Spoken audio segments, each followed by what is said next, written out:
best is yet to come, and babe, won't it be fine? You think you've seen the sun, but you ain't seen it shine.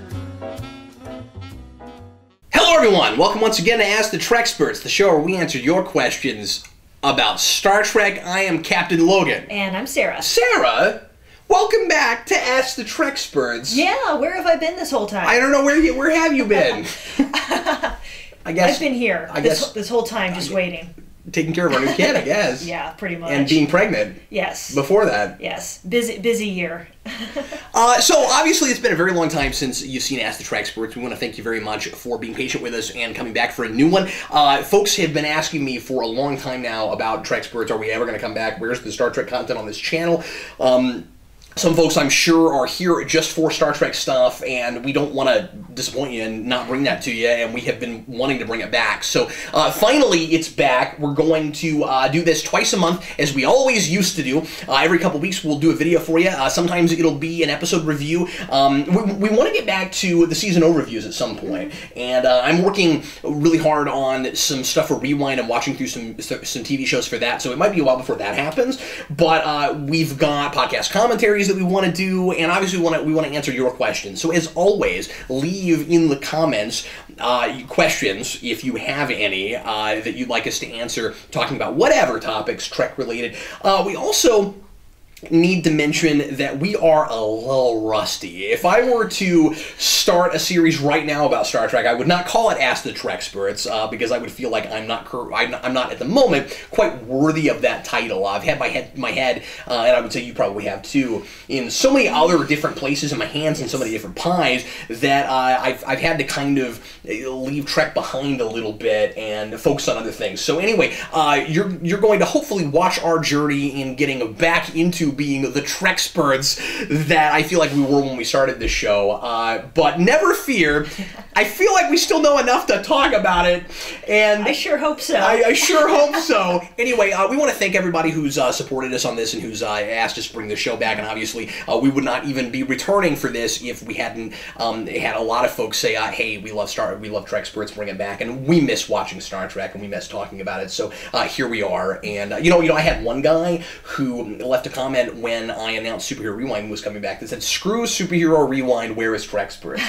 Here it is, and thank you for watching. Today, we're going to be talking about the latest episode in Star Trek Continues. Each time these come out, we like to talk about them because this series is absolutely stellar. It's really impressive what they've managed with this, the authenticity of it, the acting is top-notch for fan film and feels as good as, I mean, it's definitely TV-level acting. Oh, absolutely. It really does feel, you get drawn into it, and it really does feel like Season 4 original series. Or at least as much as it possibly can. Without the right real actors. You get, first of all, the writing and the acting authenticity is so close to original series that you can, if you don't feel like you're straight up watching original series, you at least feel like you're watching, you can at least get drawn into the story that they're telling. You at least feel like you're watching Star Trek. The writing is overall very good, just from what we've seen so far, first 3 episodes. The production values are fantastic.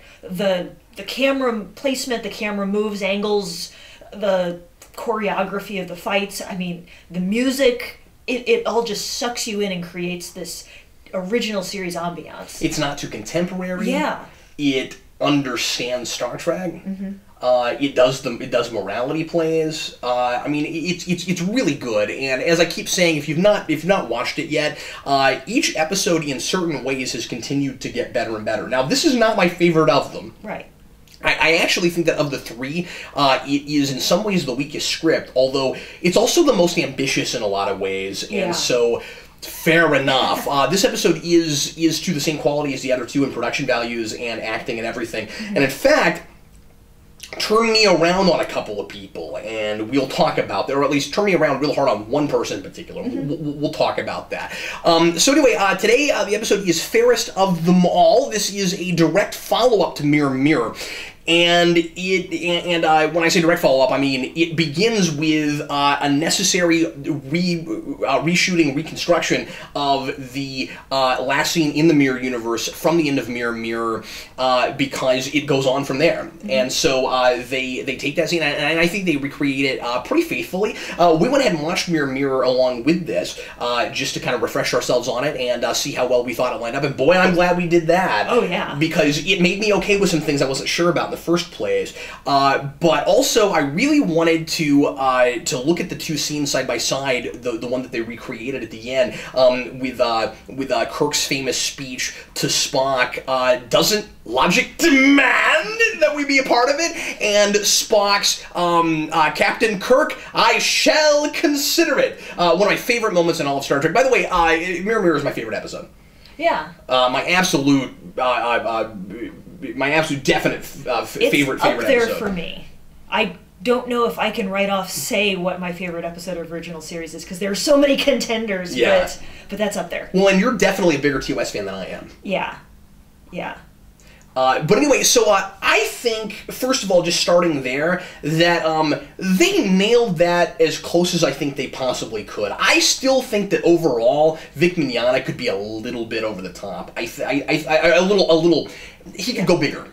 Certainly, And especially as Mirror Kirk, and we'll talk about that. But yeah, because Mirror Kirk is just insane when we see him in our universe. Yeah. What little we get of him. And he doesn't quite take it as far as I think he could in this. Mignogna is doing the same thing that the guy in Joker blogs does, where he's trying to embody that character and be who he's supposed to be, but to a degree take it his own way, because just doing a Shatner, or in the case of Joker, just doing a Ledger would be like a parody of it. Yeah. You know? And so to a degree he's got to take it his own way. Well, what do you do? And I mean, like, he does Shatner, but he's not hamming up Shatner, you know what I mean? Like he's dramatic and sometimes melodramatic in the same way that Shatner was with that role, but it's still his role. And he's not taking it the way most people would take trying to do Shatner. I mean, he's staying away from the real stereotypical, this is how Shatner just acts. Yeah. That kind of stuff. What do you do then? Yeah. When you have to recreate a scene and try to make us believe that we're watching original series, you almost have to do what Shatner did. And so I felt like he didn't go over the top enough. Mm-hmm. Oh, so you think even in that opening scene where we get regular doesn't logic Shatner demand? He doesn't do that. Yeah. He's just not. He's not dispassionate, but he's not the same kind of energetic. Thank you. That's the word. Yeah. He's not intense enough, Okay. and that is my beef with Mignogna overall. Yeah. And I feel like he reels it in because he's trying really hard not to do a disservice to Shatner. More and more, I'm seeing him more as Kirk. Yeah. And I liked him from the outset, but I mean, like, what's really interesting is the longer this goes, and I know it's only been a couple of years, so it doesn't make a lot of sense to say the older he gets, but he's filling those shoes more and more. I'm seeing more of Shatner in him as I'm watching it. Well, and I think, for me at least, Yeah. all the other characters are really kind of fitting into their roles too. For the most part. When the first episode, when I watched it the first time, was so jarring. I had a hard time losing myself in it. You felt like you were watching fans making a show. Exactly. Yeah. And by this point, I just feel like I'm in this universe, and okay, they've just kind of shifted a little bit. It helps that we've seen these guys play these roles before. Yeah. And again, I don't think it's just that we're getting accustomed to it. I think that they are each embodying those roles and filling in them as they go along and get more experience doing it. I have turned around the guy playing Spock. Yeah. Oh, this is his best episode. And it's ironic because he's playing a mirror Spock. It's Todd Haberkorn, and that is such a hard role to pull off, of course. And once again, how do you do it and not just like try to be Nimoy? Yeah. There's a confidence here that he did not have as much in the first couple episodes, I think. And part of it is, I think maybe this is the mark sometimes of a good actor, where Habercorn in this episode, it's his episode. I mean, Spock is Mirror Spock is the protagonist of this episode. Yeah. Well, he has to be because Kirk's evil, and of course Kirk is the villain of the piece. So, you know, he's the big thing standing in the way of Spock's attempt to get the Empire toward the peace that regular universe Kirk told him was possible. So obviously that's his that's his big arch nemesis to go up against. And I think Fairest of them all is a really interesting title for that. You have that scene where they're talking about kings and they're, you know, they do the obvious chess thing, but I think especially in the setting they did it in, fair enough. And it's kind of interesting that like each of them has their own idea of what the Empire should be, and they've cast themselves as the leader to get us there. And you know, who is the best of us, which of us is most worthy to make that happen. But anyway, I have now derailed. I think that I think that it's somewhat of a mark of a good actor, maybe, that you put them in, especially a role that somebody else has played and that you're used to, and now you know, a couple people have played, and you only see them briefly and they don't get a chance to shine. You don't really. I think the deal is it wasn't that Habercorn wasn't working. It was that I just didn't get a good sense of him. This guy's an actor. Yeah. Well, and it could be that he knows in this episode he's playing Mirror Spock. And so that just brings a certain amount of energy and confidence to that role, just because I'm supposed to be evil Spock with a beard, except I'm the protagonist and I'm trying to guide the Empire away from evil. So I think it may be that he just has an easier time playing that role because it's not exactly Spock. It's over-the-top Spock, so he brings more energy to it. Yeah. You know what I mean? But there's a certain amount of reservation to it. I mean, like, Mirror Spock, like, I think it's even maybe less that he gets to go over the top because he's playing the Mirror Universe version, because Mirror Universe Spock is not that different from regular Universe Spock, and regular Universe Kirk makes a big deal out of that at the end of Mirror Mirror. I mean, yeah, he gets to do some fun stuff, but I think it's more that this actor gets an episode. It's about him, so he realizes that if he doesn't carry the piece, it's gonna fall apart. He can't rely on Manana because it's not Manana's episode. And this is the first one we've had that's not a Kirk-centered episode. Yeah, that's true. So, yeah, maybe he's just stepping into that role, like you said. Yeah, I mean, it's gonna be interesting to see if when and if we get a regular Spock episode, if he steps up as much. I'm waiting to just see the next episode. Yeah. And just see whether it's Spock-centered or Kirk-centered or whatever. Yeah. How this episode influences his next role. Yeah, and influences everybody, because I think even though I don't think this is, I think this is in a lot of ways the weakest of the three, just as a story, but not as a production. Yeah. And what I'm saying is, I think this episode might have been necessary to, oddly, since they were in a different universe, to getting everybody to a particular energy place and figuring out just like what we want the tone of the series to be moving forward. I mean, like, from the beginning, they had a good sense of tone, but I do think that there is a certain amount of understandable we're not sure we can step into these roles. We're not sure we can make this show what it was. Well, those are big shoes to fill. Yeah, it's really tough. And the fact that we can even talk about it on this level means that what they've done is remarkable. Absolutely. It's just remarkable. But as I said, I do think that it is story-wise somewhat the weakest of the three, and part of that is because of the ambition of trying to realize. And it's two really tough things. A, you're trying to realize what the Mirror Universe, what would have happened there right after Mirror Mirror, make it line up, make it feel like a TOS episode where we don't actually go into our universe, because TOS would have never done that. Yeah. What they did here was what Enterprise did with it. Yes. And I think that the novelty of that would have been a lot more fun if Enterprise hadn't already done it. I agree. And I like what they did. I think redoing the monologue to see what the Mirror Universe version would be of the mission statement, I think that's awesome. Yeah. I love what he wrote. Yeah. I think it's great. Yeah, that was a lot of fun. And I think I like their intro even better than Enterprise's, and it was fun. Yeah. But the second thing, so the first thing is TOS would have never done this, and so it's tough to make it feel like a T, and it does, and that's maybe in some ways the best compliment I can pay it. Yeah.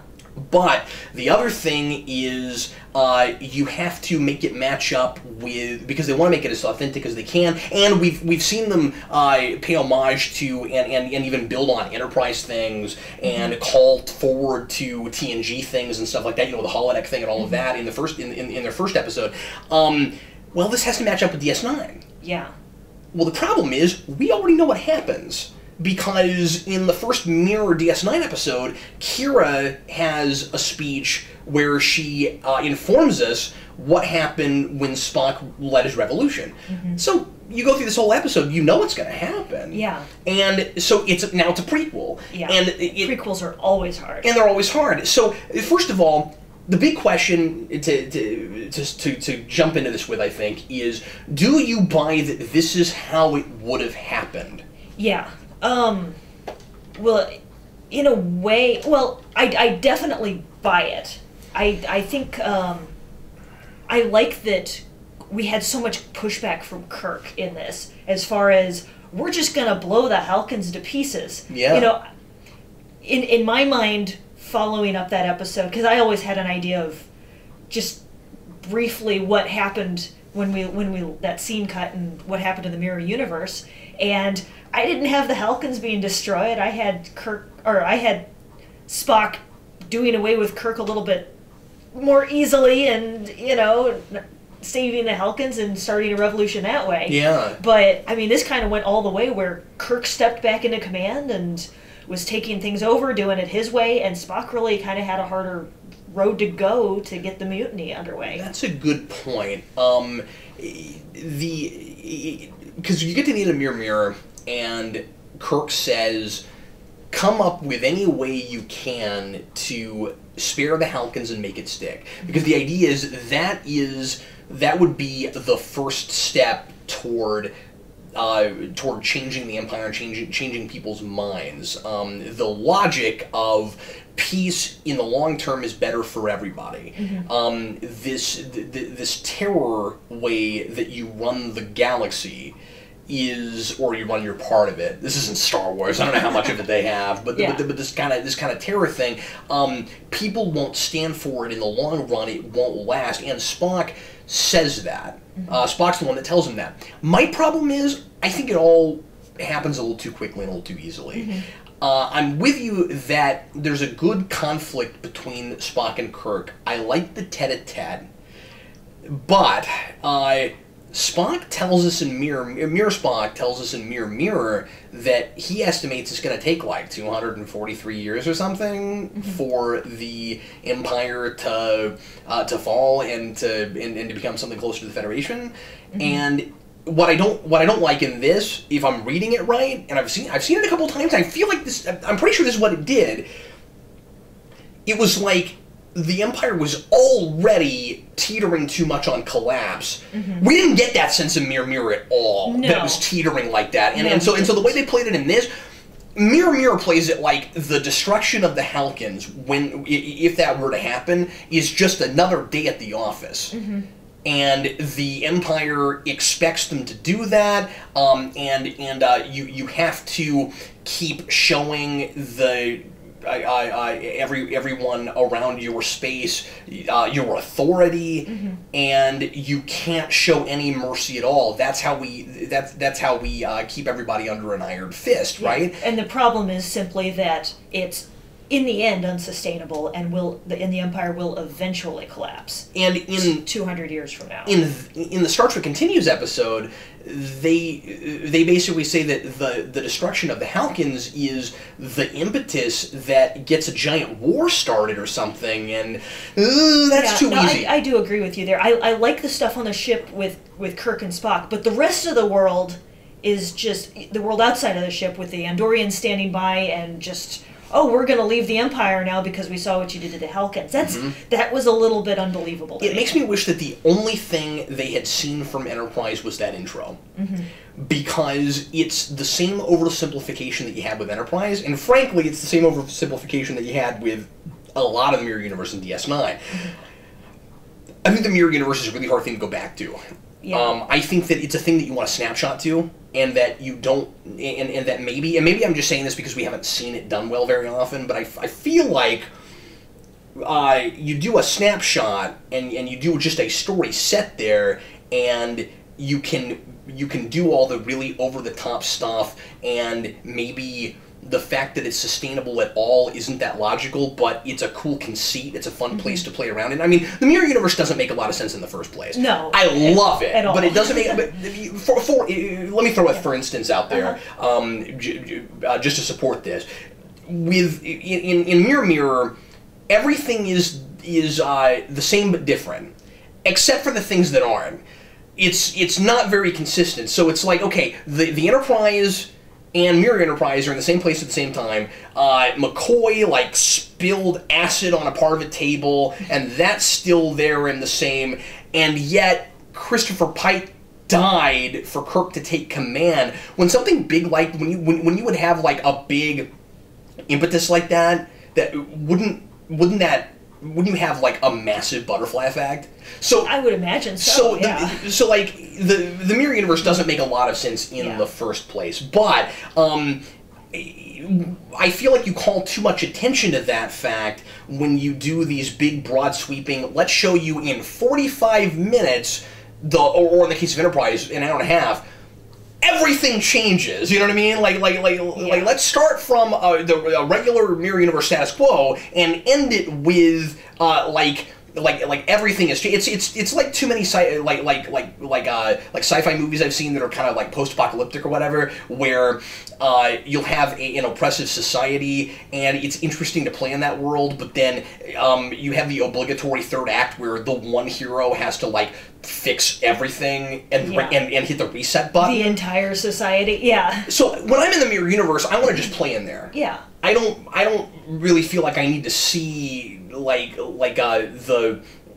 revolution that maybe the beginnings of one. But you don't need to see the overall history of this is how point A gets to point B to point C and how the timeline works out. You just want to see this is a day in the life of this character at this moment of history in the mirror universe. So for my taste and what breaks the authenticity of it a little bit, because if TOS did this episode, this is not how they would have done it, I don't think. Well, I don't want to say they, there's a lot of different writers and stuff, but I feel like the spirit of TOS is here for the most part, but is busted up slightly with a certain lack of subtlety. Not saying TOS was always subtle, not by any stretch of the imagination, but all I'm saying is we did minimalistic stories.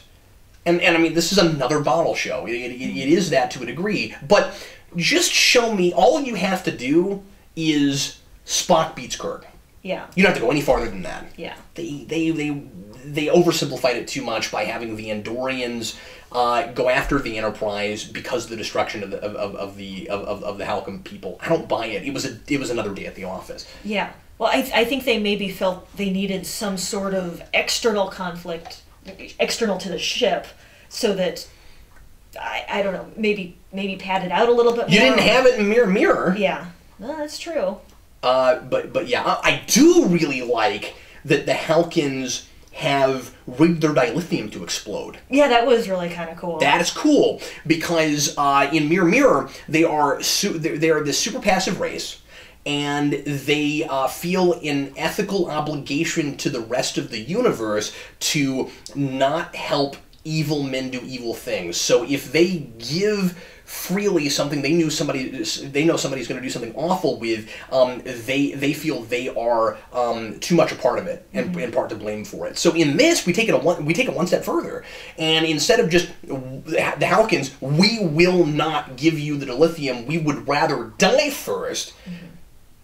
They die, and they still can't get the dilithium. Yeah. I love that. Now, it's lucky that they somehow know that nobody will beam down or anything, because if they rigged them to explode and someone were to die in the explosion, then it seems like that would be counter to their ethics. Yeah. Because they're not terrorists. Yeah. Although I imagine that they know that the way that the Enterprise would take the dilithium, they wouldn't have to send down a team. Especially if they're also simultaneously bombing all the cities with torpedoes. So you're assuming that they don't have them rigged to explode always as a matter of course. They've just done it now. Yeah, well, I don't know. Either who way, knows? But who knows? But who's going to, what invading force is going to send people to the dilithium mine simultaneously with blowing up the cities? Now, I don't know. the big question I want to ask is, did the Halkins in the normal Prime universe have their set to explode? Yeah. Because the Halkins are exactly the same in both universes. And that's one of the things I've always made fun of Mirror Mirror for, is that the Halkins are exactly the same. Yeah, well, and especially with the line in the original episode, Mirror Mirror, where the Halkin leader tells regular Kirk, well, you have the men and the means, you can just take it by force if you wanted to. So it makes me wonder. I think what they did is incredibly consistent with that episode as far as the Halkins are concerned. That the Halkins maybe always suspected that the Empire might come after them. Well, the Halkins in the Prime universe wouldn't have thought that, of course. Yeah. And in fact, they don't even understand the Federation, because they say that they're like, well, you could take it by force. Yeah. And Kirk's like, that's not what we do. Yeah. Consider that. Yeah. I also love that the Halkins, and this is not here nor there. I guess I'm reviewing Mirror Mirror a little too much here, but we never talked about Mirror Mirror on camera. I don't think. No, I don't. I think we did a show a long time ago on the Mirror universe, but I don't think we've just done that episode. But so I'll mention this real quick because I like it. And I think once again, I think Star Trek Continues really understands Roddenberry's vision for the future. They get the optimism, they get the Prime Directive, they get all of that. The Halkins serve in the Mirror universe as the embodiment of what the Federation is and what they could be. They have kind of the Prime Directive built into them, and the reason I love that is because the Enterprise, Kirk, their Spock, until regular Kirk talks to him, they don't understand all of that. Yeah. Well, or maybe they just don't care. The ethics don't matter to them. Our survival depends on our oppressing the universe. Yeah, and they think the other opinion would be weak. Precisely. Yeah, and for their point of view, it is. They get destroyed. Yeah. In this version, and they would have in Mirror Mirror if regular Kirk hadn't gone over there. Yeah. Let's talk about some of the character inconsistencies, because there's some stuff I'm wondering about. Some of it is more in acting than in script. I'll throw mine out, and then you throw yours out, because I know there's a big one you want to talk about. The first one I want to throw out is McCoy. Yeah. He simply is not what they said he was. Once again, they saw the Enterprise episode, and in Enterprise, they have this like sadist version of Dr. Phlox, who just loves torturing people, and you have that kind of like Nazi doctor thing of I take pleasure in like hurting my patients for the and I can validate it for the sake of science. In this, they made McCoy basically that. Yeah. In this, McCoy, and he's only in one scene. Let me tack this on real quick too. He's the other person that I was pretty impressed with. I've said this on camera before. I like Larry Nemecek a lot, but I don't care for him as McCoy. And they have the guy, let me find his name. They have the guy who played him in the shorts that they did before they started the series. And his name is Chuck Huber. And he's back now. And we got a guy who looks more like McCoy. He's got the eyebrow thing going on. He's got the kind of crotchety, disgruntled thing going on. But we're just seeing the mirror version, so it'll be really cool to see. I hope the next episode is very, very McCoy-centered. Yeah. Just to see this guy stretch his legs. Yeah, that'd be cool. But anyway, well, in this version, we get one scene with him where he's pumping somebody full of drugs, and he goes, "I don't know what this is going to do," and he's kind of having fun with it, and I forget who is it? Is it Chekhov? I forget who it is. No, it's some random crewman who decides to not give evil Kirk information. Oh, that's right, because there's a mutiny, and some people are siding with Spock, and some people are siding with Kirk. Yeah. Well, the problem is, Mirror Spock in Mirror Mirror has an almost throwaway line, but I noticed it this time because I'd seen this, where I never noticed it before, where he says that he can get what he wants from McCoy because McCoy is soft and is empathetic. And indeed, he does mind meld him later. Well, the thing about it is, at the moment that he says that, he isn't completely sure what's happened, although he suspects other universe already. But the problem is he hasn't met McCoy yet, so when he says that, he's got to be talking about Mirror McCoy. Yeah. So this is simply not... They missed that line. Yeah, and I think they were maybe extrapolating a little bit too far from the line in the original where the two... What did McCoy call them? Orderlies or assistants in the medical center? They were seeing how much pain this patient could tolerate. And he was appalled by that. So it seems like there is some of that going on, but maybe it's Mirror that's inconsistent. We don't know how much Mirror McCoy would have been part of that, or if he's just hardened but not psychotic. You know what I'm saying? Yeah. So I don't know. Anyway, it's minor. It's not a big deal. Yeah. It's one little scene, but I noticed it. Let's talk about the one that's a bigger deal. Yeah, the one that kept throwing me off was the captain's woman, Marlena. And we should also talk about Kirk, because that's a thing. But yeah, well, my thing is with every scene she's in with evil Kirk. Oh, and this is where I thought you'd go. It just occurred to me also. Oh yeah, Kirk's not quite what we thought he'd be either, and we need to talk about that here in a second too. Okay, but yeah. I'm sorry. Go ahead. Yeah. Well, in Mirror, the captain's woman was very strong, very assertive, really knew what she wanted, and it seemed to be a really good pretender and manipulator. Mm-hmm. She knew what she wanted, and she knew how to get it. She was scary. Yeah, it was great. In this one, every time she's up against Kirk, Mirror Kirk, she has this look like she's afraid of him, like she's terrified, like it's like she knows in this, well, she knows in now that she's been with the original, the Kirk that we know and love, and might have changed her mind about the order of things in the Mirror universe, that, oh no, now we have this plot and he's going to find out. But I think she's just playing it too obvious, where she would actually, in real life, put on a face and just go with it and be able to convince Mirror Kirk that everything's fine, she's still with him 100%. And then maybe when he turns away or leaves the room, you see the sigh of relief or something. Also, doesn't she have a one-up on Kirk? Because Kirk goes over to use the Tantalus field, and she's turned it off. It doesn't work yeah. right. Like she doesn't have all that much of a reason to be afraid of him. I don't think. I'm not sure what that's about. And they kind of play it like.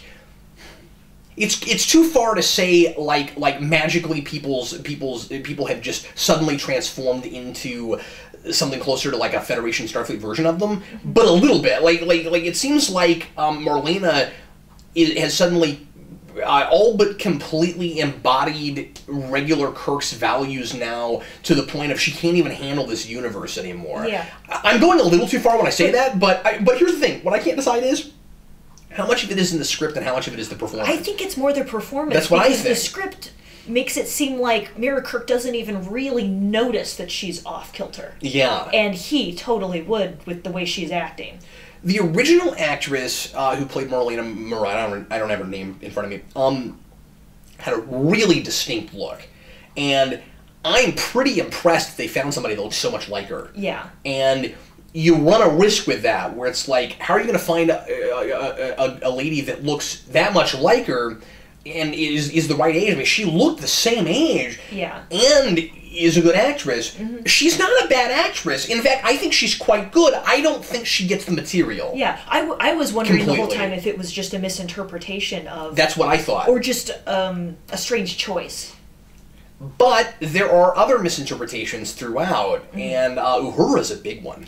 Yeah. Although some of that seems to be in the script. I mean, that moment when she jumps up and she's like, and she's like, wait a minute, Kirk. She's like, that's enough. No, you're going to the agony booth. Yeah. There. I don't know. There was a little bit of a misunderstanding, I think, of how people behave in the Mirror universe and what the hierarchy is like, and that kind of thing. Yeah. Yeah, I think so too. Some of the relationships felt a little off, the interactions. And I think part of the problem is just that in Mirror Mirror, we got some of it, but there's not really that much to go off of. So if you create a new situation, you have to say, okay, well, what would they do? Wouldn't you want to err on the side of over the top, though? I would Especially imagine. because part of the point of doing the Mirror Universe is because it's fun to see the opposites of these characters. And what's really cool in a conceit like this is how you get to see actors acting out of character without having to contrive a way for the character themselves to be out of character, so that by the end of the episode, it just doesn't tell you anything about them, they don't learn anything. What's great about Mirror Mirror is that we create a new character out of Mirror Spock, and he has a character arc that happens. Yeah. That's awesome. So we get to have our cake and eat it too. We get to watch these characters, these actors act ridiculous and crazy and out there and scary and it's freaky, right? Yeah. And you get to the end of the episode and it said something, it's about something. Yeah, you don't necessarily have to push the reset button and they go back to the way they always are in the series. Yeah. It's why it's such a good conceit. Yeah. So, if I had been the scriptwriters and the girl that plays Uhura, I would have had her played like Nichelle Nichols was playing regular Uhura, pretending to be her, because she nailed that. Yeah. That's my favorite Uhura thing. Yeah. And once again, it's cool because it's real Uhura. Yeah. Pretending when she goes that, up against Sulu. against Sulu, it's that was awesome. great. She gets it. Yeah. She comes to understand how things work in this universe. I use my feminine wiles to seduce people, and then I get them where I want them, and then I pull my knife. Yeah. And this episode seems to have forgotten that people are carrying knives around with them, and it's not for protection from boarding parties. Yeah. It's for protection from the rest of their crewmates. Yeah. So when Uhura's like, hey, that's not fair, that girl's not it's not her fault that Captain Kirk, that she can't make the controls work because Spock's messed them up. That's just not. It's not working. Let's talk about Kirk. Mirror Kirk in Mirror Mirror, what brief time we spend with him, and frankly, you get the sense that all four of them are sort of like this. Yeah. But like Mirror Kirk is a crazy person. Yes. And Mirror Kirk in this is too reserved in comparison, especially because Spock in regular Spock at the end of Mirror Mirror calls him a barbarian. Did you feel that way too? I did. I definitely did. Well, because that's the scene from Mirror Mirror that really stands out in my mind is Mirror Kirk getting thrown in the brig, and he's just going nuts, and it's so funny. He's practically enemy within Kirk. Yeah. It's not that far, but... No, but it's pretty close. And we just don't get any of that in this. We don't get any sense that... See, if there were a scene where Spock confronts Mirror Kirk, and Kirk just goes over the top like he did in Mirror Mirror, then I'd say, okay, so that's just what happens when somebody defies him, disobeys his orders, whatever. Okay, there's one moment, but I think we could have used more of it, and I think it would have happened earlier. When they put him on the shuttlecraft, and I thought that was really cool. They just shipped him out into space. When they put Mirror Kirk on the shuttlecraft, and part of what was so cool about this was just the camera move, and it looked exactly the way you would have done it. It was very enemy within. I mean, it was just the way you would have done it in TOS. The doors are closing, and he goes, Spock! And he pulls a Nero right there. That was it. Yeah. We got him there. Yeah, but it took too long. It definitely took too long. I think there were moments before but that. But that moment was worth the whole episode. Yeah, but we've been waiting the whole episode for him. Because that was amazing. But what's a little bit disappointing about it is that Manana's got it in him. Yeah. There it was. Yeah. You know, it's enough to make me almost want to see, like, you wouldn't want to do this. It's enough to almost want to see, like, a follow-up to Enemy Within or some other contrived, like, evil Kirk thing. Yeah. Because they had a chance to do it. They didn't really, they didn't really play it as far as I want to see their dog gone. with a headband. That's what I want to see. I mean, like, Bakula did it with Archer. Yeah. I mean, his Archer is nuts. Yeah. Why wasn't Manana's Kirk like that? Yeah. I think he really could have been, and I think he could have had... I think it would have given him more range. Yeah, if precisely. He could have had moments, maybe 2 or 3 during the episode, where he just gets to that high point, but then backs off. It would seem more manipulative of him. Yeah. So... anything else you want to talk about? Okay, let me pull up the cast list because there's a couple things I wanted to mention. First of all, the guy who plays the Halcyon leader in this, at first I wondered if it wasn't the original Halcyon leader because he looks so much older, and I was like, I don't know why you would cast somebody who looks like they're in their 80s for that role, because that guy wasn't. But the problem was, that guy looked like he was in his 50s or 60s in Mirror Mirror, so I was like, there's no way it's him. Yeah. He'd be 114. It's Bobby Clark who played the Gorn Captain. Weird. Yeah. Really? Yep. And he also played Chekhov's guard in Mirror Mirror, which is the reason they gave it to him. Okay. That's who that is. Yeah. And he looked a little bit like that guy.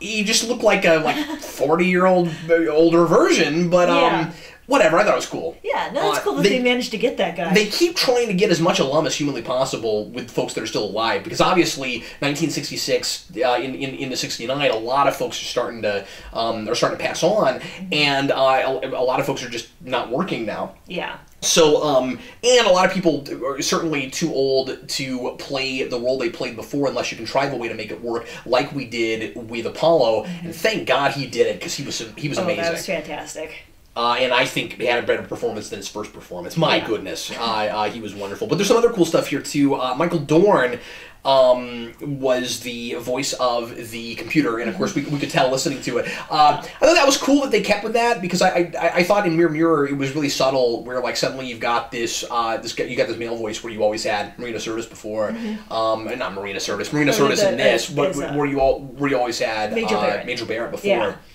So I thought that was cool.